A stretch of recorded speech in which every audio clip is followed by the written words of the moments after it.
Zinc को iron sulphate के विलयन में डालने से क्या होता है। अब इसमें प्रॉब्लम क्या है, दुख देखिए। सबसे पहले तो आएगा कि जिंक क्या है भाई, आयरन सल्फेट क्या है। तो आपने 9th क्लास में पढ़ा होगा, है ना, पर कोई नहीं, हम लोग इस क्वेश्चन का आंसर सॉल्व करते हैं। जिंक को हम डिनोट करते हैं Zn से, ठीक है, प्लस कर दें, कह रहा है कि आयरन सल्फेट के विलयन में डालने से, है ना, तो आयरन सल्फेट के विलयन में डालने का मतलब क्या है, उसको प्लस करना है, ये तो अभिक्रिया है, क्योंकि समीकरण लिखने को कह रहा है। तो अब क्या करेंगे, आयरन सल्फेट, आयरन के लिए क्या देते हैं Fe, और सल्फेट मतलब SO4। तो आयरन सल्फेट हो गया के विलयन में डालने से क्या होता है, बताइए क्या होगा, अभिक्रिया क्या होगी। तो ध्यान देने वाला बात है, ये विस्थापन अभिक्रिया का उदाहरण है ना। और जितने ये रिएक्टिव वाला आप देख रहे हैं लिस्ट, इसी की जरूरत पड़ती है जब हम विस्थापन अभिक्रिया पढ़ते हैं, है ना। जो मोस्ट रिएक्टिव मेटल होते हैं वो क्या करते हैं, जो लेस रिएक्टिव मेटल को डिस्प्लेस कर देते हैं, माने विस्थापित कर देते हैं। अधिक क्रियाशील धातु कम क्रियाशील धातु को, है ना, उसके यौगिक से उसको विस्थापित कर देते हैं, इसी को बोलते हैं विस्थापन अभिक्रिया। तो विस्थापन अभिक्रिया में भी ये इस लिस्ट की जरूरत पड़ती है।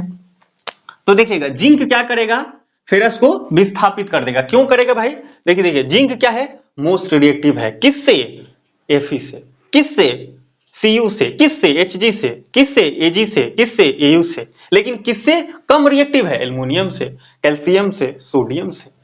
तो आपको यहां दो दिख रहा है, जिंक और Fe। तो जिंक और Fe देख रहा, तो जिंक क्या है, ऊपर है, ऊपर है मतलब वो मोस्ट रिएक्टिव है, वो क्या करेगा, नीचे वाले कोई भी दिखेगा उसके सामने तो कहेगा हटाओ।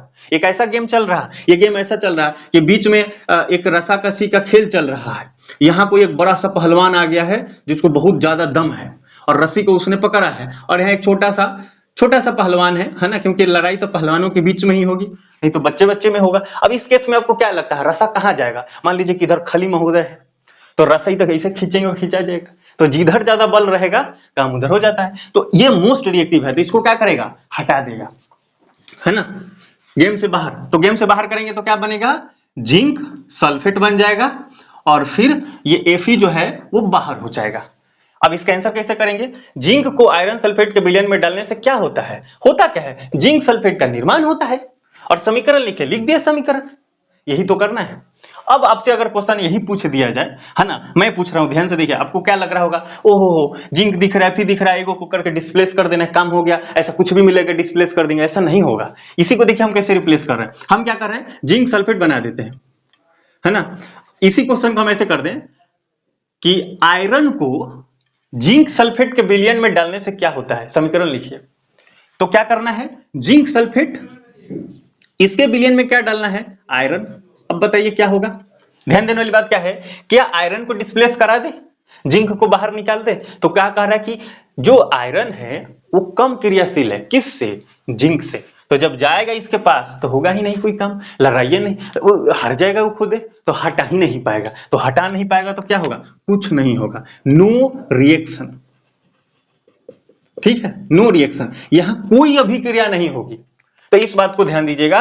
सबसे ज्यादा इसमें इंपॉर्टेंट क्या है, क्रियाशीलता जो श्रेणी है ना, सक्रियता श्रेणी, वो आपको पता होना चाहिए। सक्रियता श्रेणी को कैसे परिभाषित करेंगे, सक्रियता श्रेणी वह सूची है जिससे या जिसमें क्रियाशील धातु, जो धातुएं होते हैं, धातुओं को क्रियाशीलता के आधार पर अवरोही क्रम में सजाया जाता है। अवरोही क्रम मतलब घटते हुए क्रम में, आरोही क्रम नहीं बोलना है भाई, अवरोही ही बोलना है, क्योंकि अवरोही क्रम में सजाते हैं तो ही ये लिस्ट हुआ, है ना। तो सक्रियता श्रेणी उम्मीद करते हैं समझ में आया होगा। ये सारे क्वेश्चन बोर्ड मॉडल है, आपको ध्यान रखनी है, कभी भी एग्जामिनर आपका मजा ले सकता है ऐसे क्वेश्चन में। अगर वीडियो आपको वास्तव में मजा आया होगा, अच्छा आया है, पसंद आया है, तो वीडियो को लाइक जरूर कीजिएगा, और फर्स्ट टाइम है चैनल पे तो सब्सक्राइब जरूर कीजिएगा। इसी टाइप के जो भी क्वेश्चन है, मिलते हैं अगले क्वेश्चन के साथ। जय हिंद, जय भारत।